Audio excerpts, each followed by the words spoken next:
부활절에 우리에게 주시는 하나님 말씀 고린도전서 15장 1절부터 11절까지의 말씀입니다.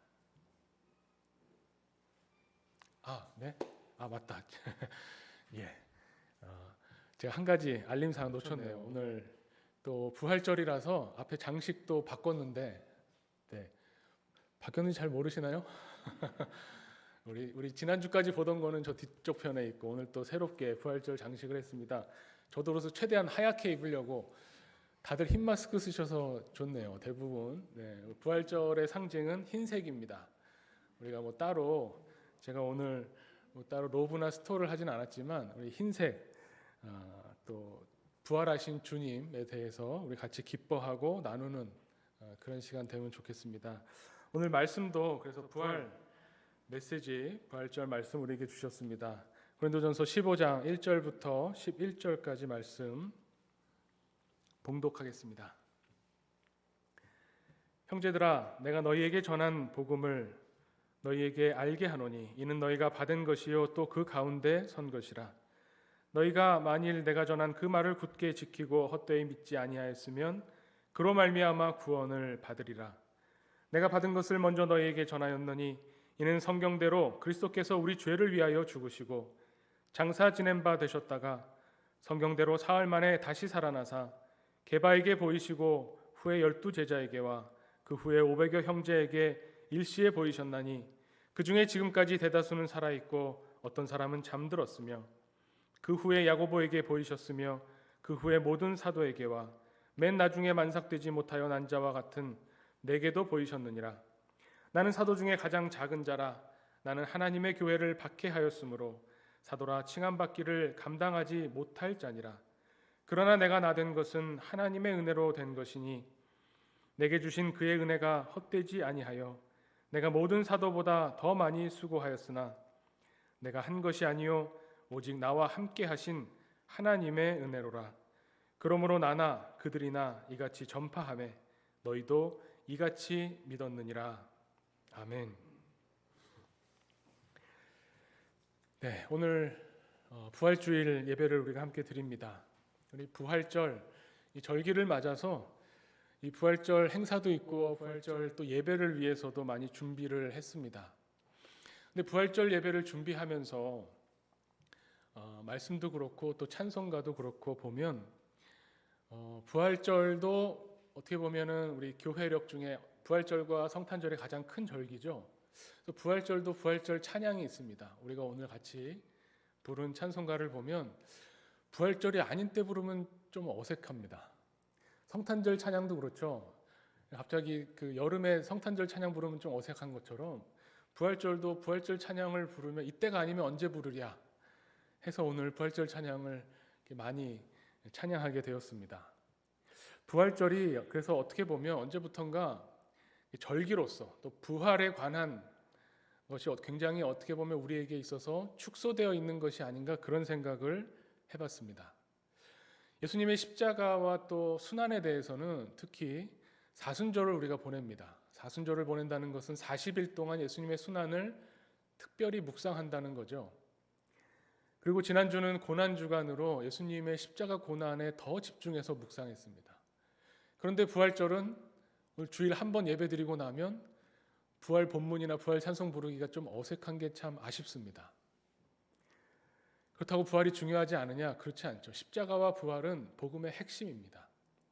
그런 면에서 보면 우리는 십자가 생각만 해도 막 눈물이 나고 감격스러운데 부활은 그냥 좋다, 기쁘다, 예수님 살아나셔서 좋다 정도로 생각한다면 복음의 핵심에 깊숙이 들어가지 못하는 것 같아서 오늘은 부활에 대해서 조금 더 우리가 확대해서 말씀을 묵상해 보고자 하는 겁니다. 어떻게 보면 부활이라고 하는 것이 그렇게 좁은 의미로만 쓰는 것이 아니죠. 생각해 보면 우리가 주일을 지키고 주일에 예배드리는 이유가 뭐냐면 예수님의 부활을 기념하는 겁니다. 그렇게 보면 1년 52주, 이 52일이 주일이 다 부활을 기념하는 날이죠. 이렇게 확대해서 생각하고 부활에 대해서 생각해 본다면 부활은 우리에게 단순히 그냥 죽었다가 다시 살아나는 것, 그 이상의 어떤 의미를 우리에게 주시고 있고 또 우리가 생각해 봐야 됩니다. 우리가 보통 부활에 대해 생각하면 부활은 두 가지죠. 2000년 전에 예수님이 십자가에서 죽으셨다가 다시 살아나신 그 역사적 사실을 믿는 겁니다. 그게 부활입니다. 부활 신앙이라고 할 수 있죠. 또 하나는 예수님이 부활하신 것처럼 우리도 부활한다. 이것을 우리가 믿습니다. 그런데 이렇게 말하고 나면 사실 더 할 말이 없습니다. 우리 죽고 나면 부활할 텐데 부활에 대해서 뭘 더 얘기하겠습니까? 또 부활을 말로 설명한다고 해도 설명하기가 참 어렵습니다. 오늘 우리가 읽은 본문 말씀 고린도전서 15장 1절부터 11절까지 말씀이지만 사실 고린도전서 15장 전체가 다 부활에 관한 이야기입니다. 생각해 보면 이 사도 바울의 이 고린도전서가 복음서보다 먼저 쓰였죠. 부활에 대해서 자세히 설명하고 부활이라는 것이 잘못 생각하는 사람들, 예수님의 부활이 없다고 하는 사람들에게 부활은 이런 것이다라고 설명하면서 부활의 증인으로 오늘 그 증인의 명단까지 보여줍니다. 그러면서 이 15장 통째로 부활에 대해 설명하는데 사실 그렇다고 해서 부활이 설명을 듣는다고 부활은 그런 거구나, 이제 내가 믿을 수 있겠구나 라고 생각하는 사람은 아무도 없습니다. 부활이라고 하는 것은, 그래서 부활을 핵심으로 가지고 있는 이 복음이라고 하는 것은 설명하는 게 아닙니다. 설명해서 납득시키고 이해시키는 것이 아니라 복음은 선포하는 겁니다. 예수님의 십자가 죽음도 예수님의 부활도 선포되는 것이고 그 선포를 통해서 우리가 예수님의 부활을 체험하게 되는 거죠. 부활하신 주님을 만나는 것이 부활에 있어서 핵심입니다. 그렇지 않고 부활이 뭘까? 다시 살아난다는 것이 무엇일까? 이렇게 머리로 생각하고 상식적으로 생각하고 또 오늘 고린도전서 15장을 막 열심히 읽으면서 이해하려고 해도 사실 고린도전서 15장 이 한 장의 말씀만 봐도 이해가 잘 안 됩니다. 이게 도대체 무슨 말인가? 이해가 안 되니까 우리가 나름대로 그냥 막연하지만 알고 있는 내용들이 있죠. 부활하면 어떻게 될까? 그런 생각 혹시 해보셨나요? 부활하면 어떻게 될까? 부활이 뭘까?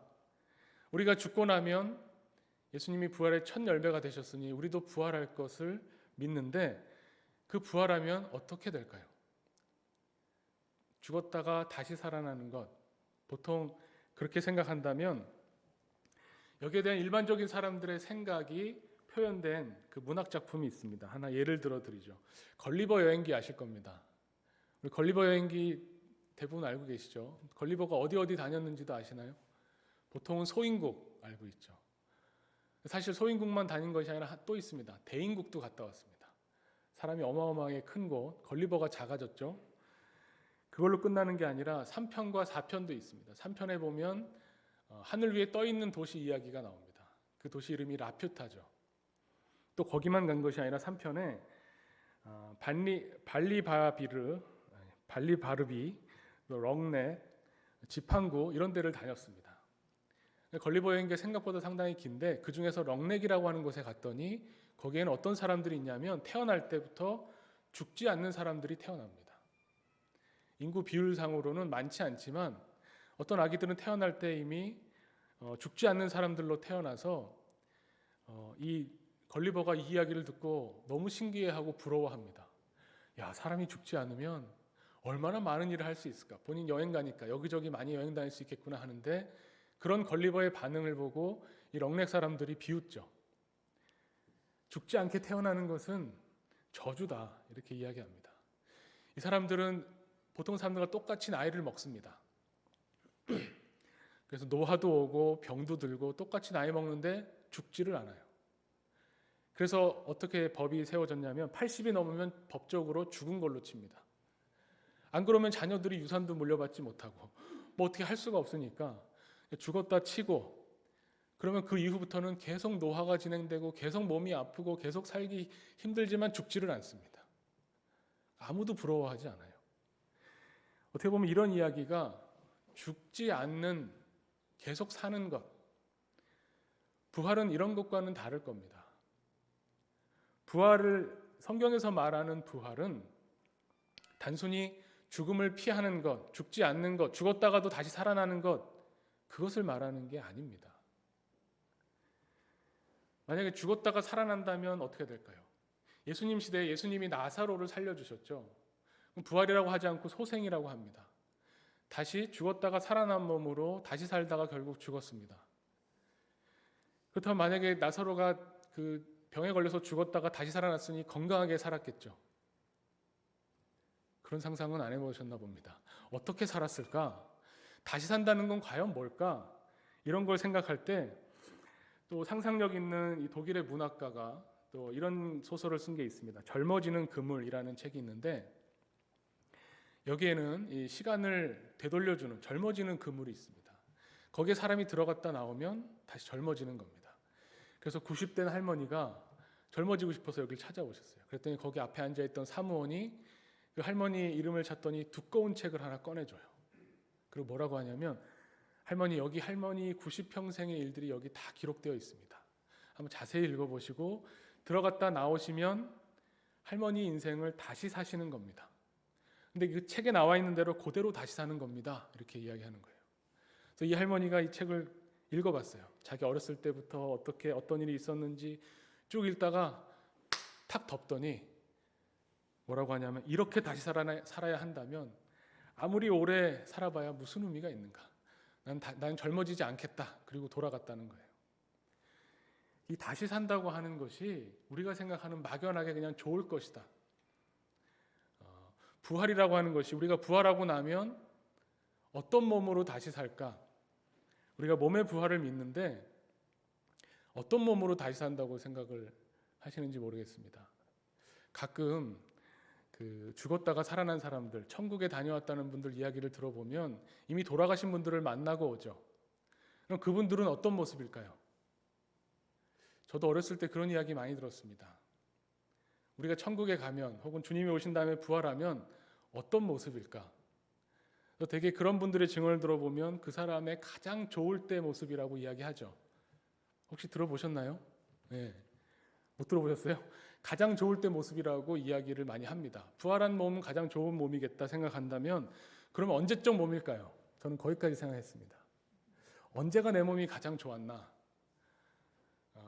유연하고 아프지 않은 걸 생각하면 10대, 20대 때가 좋았을 것 같은데 또 그 세상에 대해서 많이 알고 배우고 또 운동을 해서 힘이 더 세진 것은 나이가 좀 먹고 나서가 더 좋은 거죠. 전 남자라서 힘이 더 세진 때가 더 좋은 때인가 생각하는데 여성들은 어떻게 생각하십니까? 가장 예뻤을 때. 나는 부활한다면 가장 예뻤을 때로 내 모습이 되겠지. 가장 예뻤을 때가 언제세요? 네, 우리 부부가 많이 계시니까 남편한테 물어보십시오. 언제가 가장 예뻤을까? 처음 만났을 때 가장 예뻐서 반했겠죠. 저는 지금도 아내에게 하는 말이 있습니다. 지금이 가장 예쁘다. 잘 들어보십시오, 남편분들. 지금이 가장 예쁩니다. 저는 처음 만났을 때보다 지금이 더 예쁜 것 같아요. 실제로. 그러면 도대체 언제 부활해야, 언제 죽어야 가장 예쁠 때가 되나? 부활이라는 것은 그런 것이 아닙니다. 성경이 말하는 부활은 우리가 막연히 상상하는 것처럼 죽었다가 다시 살아나고 이 생의 삶을 어떻게 더 옛날에는 과거의 후회를 가지고 살았으니 이제는 바꿔서 다시 살아봐야겠다. 그런 것도 아니고 내가 가장 좋았을 때, 가장 행복했을 때로 돌아가는 그런 걸 말하는 게 아닙니다. 사두개인들도 똑같은 사두개인이나 바리새인이나 예수님 당시의 사람들도 똑같은 오해를 했습니다. 그래서 부활에 대해서 예수님과 논쟁하다가 부활이 없다라고 하는 사두개인들이 찾아왔을 때 예수님이 뭐라고 말씀하시냐면 이렇게 이야기하시죠. 그 마태복음 22장 31절에 죽은 자의 부활을 논할진대 하나님이 너에게 말씀하신 바 나는 아브라함의 하나님이요 이삭의 하나님이요 야곱의 하나님이로라 하신 것을 읽어보지 못하였느냐. 하나님은 죽은 자의 하나님이 아니요 살아있는 자의 하나님이시니라. 이렇게 말씀합니다. 이게 무슨 의미일까요? 그냥 읽으면 이게 무슨 말인지 정말 모릅니다. 우선 먼저 하나님은 살아있는 자의 하나님이라고 말씀하십니다. 우리는 보통 부활은 죽고 난 다음에 있어야 되는 거라고 생각이 되는데 예수님은 전혀 다른 시각으로 부활에 대해서 말씀해 주십니다. 오늘 고린도전서 사도 바울도 성령으로 이 부활에 대해서 설명하는데 우리가 생각하는 그런 부활과는 좀 다른 부활을 이야기합니다. 성경에서 말하는 부활은 뭐냐면 어떻게 보면 다시 사는데 원래대로 돌아가거나 과거의 우리가 되거나 그런 것이 아니라 다시 산다고 하는 것은 새로운 생명을 얻게 된다는 겁니다. 이 새로운 생명을 성경에서는 뭐라고 표현하냐면 영생이라고 표현하죠. 하나님께서 우리에게 주시는 생명은 지금 우리가 몸이 움직이고 머리가 깨어있고 살아있다고 생각하는 이런 생명이 아닌 정말 새로운 생명을 우리에게 주시고자 한다는 겁니다.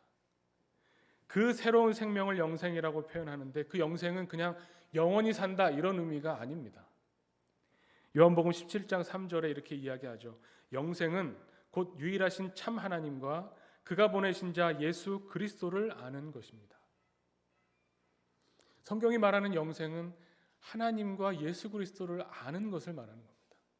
그렇다면 부활이라고 하는 이 영생, 새로운 생명을 우리에게 주신다고 하는 것은 그 전에 하나님을 알지 못하고 예수 그리스도를 믿지 않았을 그때와는 완전히 다른 존재로 존재 자체가 완전히 변화된 새로운 생명을 누리게 되는 것을 의미하는 겁니다. 그런 의미로 예수님께서는 하나님은 살아있는 자의 하나님이라고 말씀하시는 겁니다. 우리가 생각하는 죽음, 우리가 생각하는 다시 사는 것과는 완전히 차원이 다르죠. 부활은 이렇게 확장시켜서 생각해야 됩니다. 우리가 막연히 부활을 죽은 다음에 생기는 현상이겠지라고 생각한다면 그럼 죽은 다음에 그때 가서 봐야죠. 지금부터 우리가 부활을 이야기할 필요가 없습니다. 그러나 성경은 우리에게 부활에 대해서 증언해 줍니다. 오늘 부활의 증인들이 오늘 목록에 나와 있는 예수님의 제자들만이 부활의 증인들이 아닙니다. 사실 어떻게 보면 그 이전에도 부활의 증인들이 있었습니다. 오늘 본문 말씀에서 제가 오늘 본문 말씀을 준비하고 읽어가면서 가장 마음에 걸렸던 단어가 나옵니다. 15장 3절에 보면 이는 성경대로 그리스도께서 우리 죄를 위하여 죽으시고 장사 지낸 바 되셨다가 성경대로 사흘 만에 다시 살아나사 이렇게 나오죠.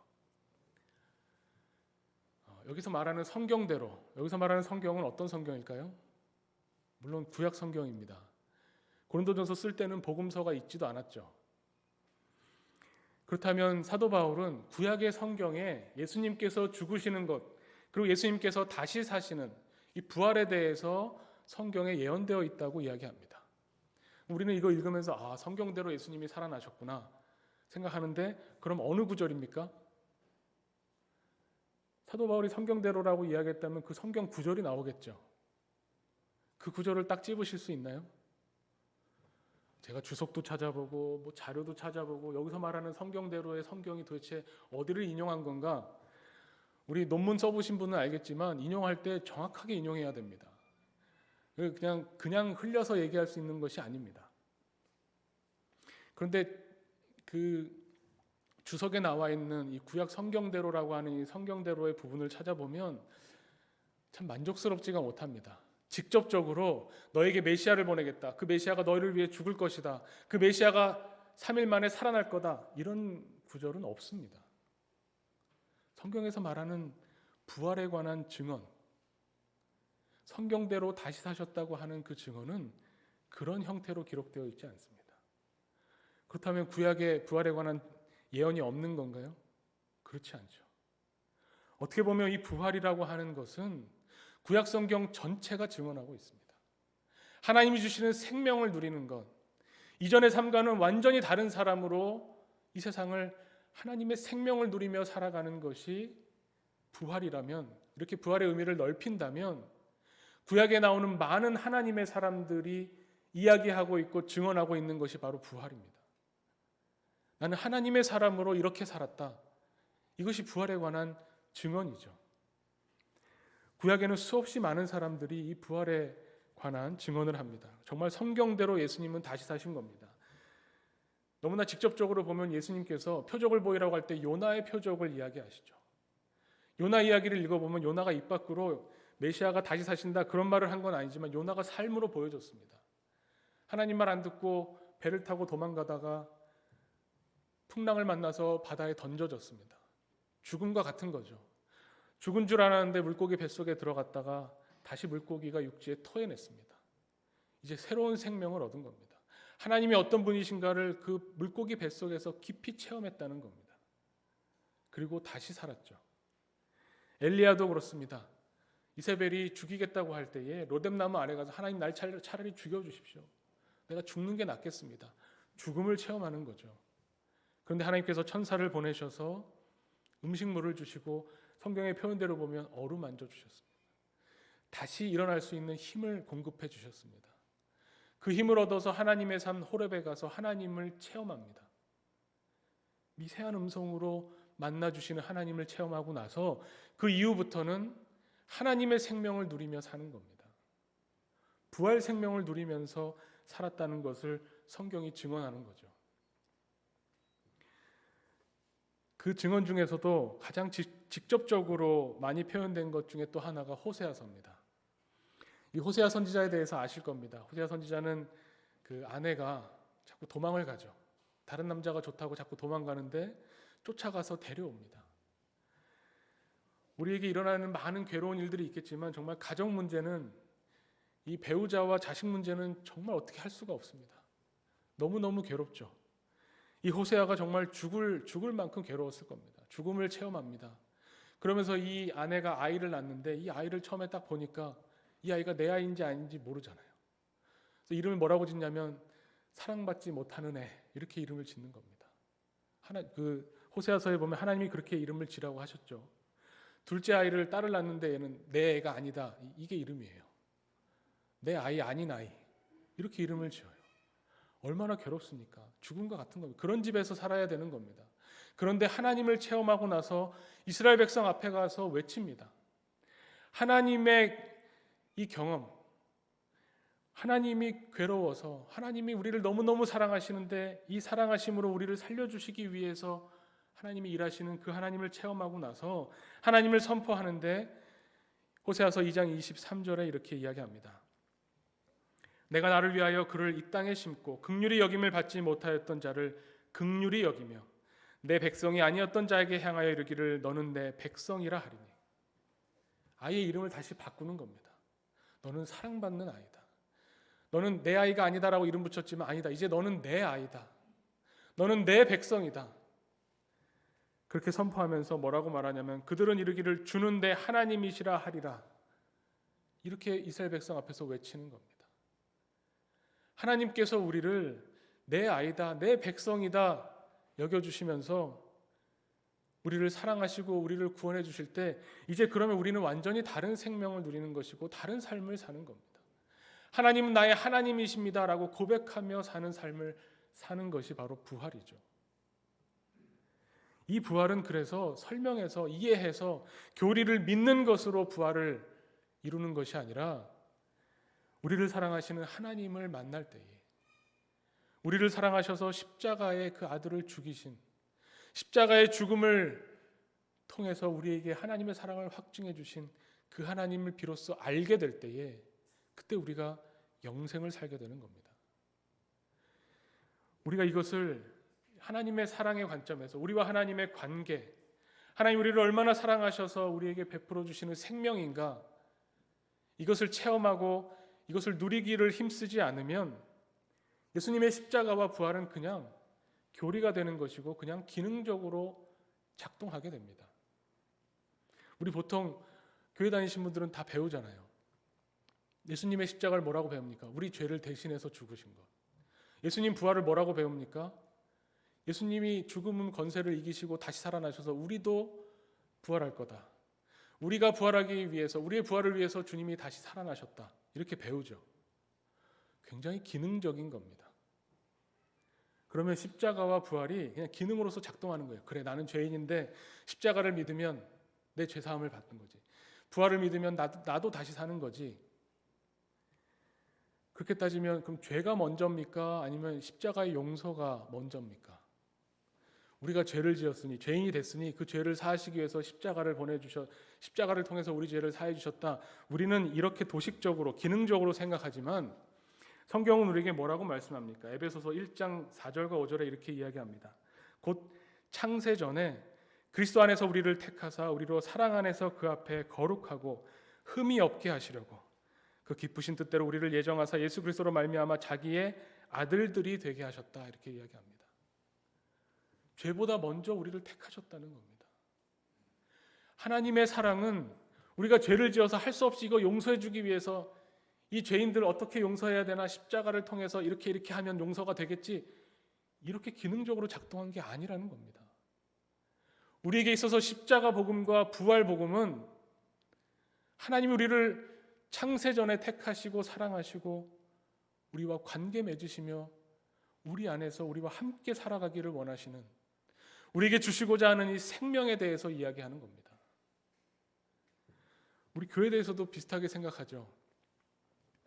우리가 교회를 생각할 때 먼저 떠오르는 것이 뭐냐면 교회라고 하는 존재 자체보다는 교회 기능들이 먼저 떠오릅니다. 교회 하면 생각나는 것이 먼저 건물이고요. 교회 하면 교회로 모여서 뭐 할까? 이렇게 모여서 예배드리고 또 친교 나누고 또 성경 공부, 교육을 하고 또 사회에 어려운 사람들 구제하고 안 믿는 사람들 전도하고 선교하죠. 중요합니다. 굉장히 중요합니다. 그런데 이것은 교회의 기능입니다. 이 기능이, 교회가 건강하다면 이 기능이 제대로 작동하면서 발휘가 되겠죠. 그런데 그것보다 사실 먼저 우리가 생각해야 될 것은 뭐냐면 우리가 교회고 내가 교회라는 겁니다. 그럼 우리는 이 세상에 교회로 존재하는 겁니다.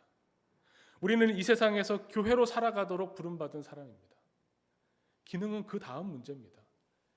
예수님의 십자가 죽음과 부활하심은 우리에게 이 부활 생명으로 살라고 주시는 겁니다.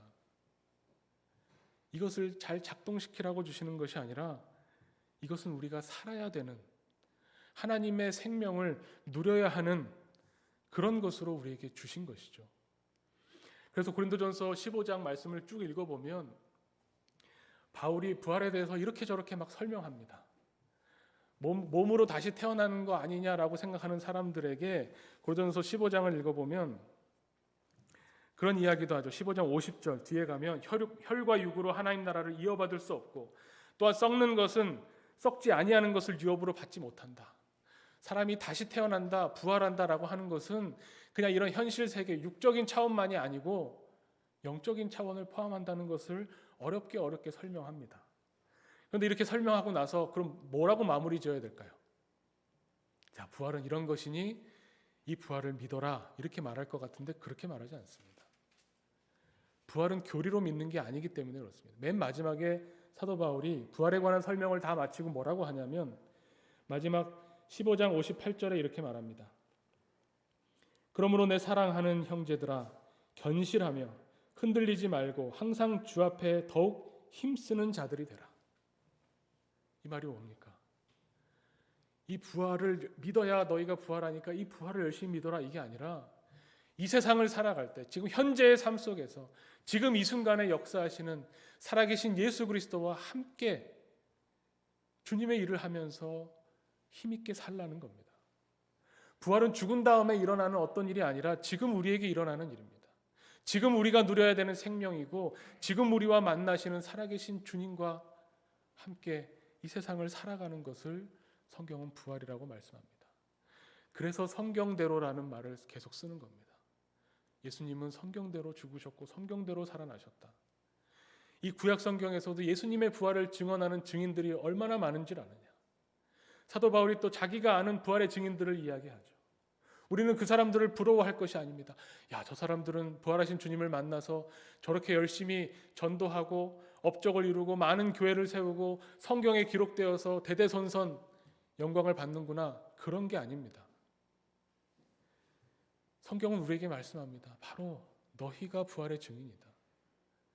오늘 지금 이 순간에 이 세상에서 하나님이 주시는 이 생명을 누리고 하나님이 주시는 이 정말 새로운 생명, 이 세상은 알지 못하는 이 생명을 누리면서 사는 사람이 바로 부활의 증인입니다. 우리도 부활의 증인입니다. 우리가 하나님을 알기 전과 똑같이 사는 것이 아니고 조금 더 나은 사람으로 사는 정도가 아니라 완전히 변화된 존재로 하나님의 사람으로, 부활을 매일매일 경험하는 사람으로 살아가기를 주님께서는 원하십니다.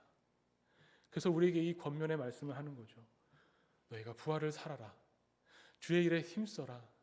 너희는 이 세상의 교회로서 살아라. 우리에게 이렇게 말씀하시는 겁니다. 주님의 제자 공동체로 오늘도 부활을 체험하며 살아가는 우리 하나교회 공동체가 되기를 간절히 축원합니다. 오늘 부활을 체험하지 못하면 그럼 죽어서 체험하는 부활이 무슨 의미가 있겠습니까? 예수님의 십자가와 부활은 오늘도 살아계셔서 우리에게 역사하십니다. 우리가 그 역사하심의 증인이 되기 위해서 또 이렇게 모이고 예배드리고 주님을 바라봅니다. 우리와 함께 하시는 예수님을 더욱 굳게 붙잡는 우리 교우들 되시기 바랍니다. 같이 기도하겠습니다. 하나님 아버지 감사합니다. 오늘 부활주의를 맞이하여 주님이 우리에게 가르쳐 주시는 부활의 의미를 다시 한번 묵상합니다. 주님, 우리가 알지 못하던 하나님을 알게 되고 우리를 사랑하셔서 십자가의 죽으심으로 우리를 살리시는 예수 그리스도의 부활하심을 우리가 오늘도 만나고 체험합니다. 주님, 우리에게 새로운 생명을 주시며 부활 생명을 주시는 하나님의 역사하심을 우리가 오늘도 바라보며 우리가 보는 그것을 몸으로 증언합니다. 주님, 우리의 삶 가운데 역사하여 주시고 성령으로 임재하여 주시며 우리의 인생길에 동행하여 주시옵소서. 예수 그리스도의 이름으로 기도하옵나이다. 아멘.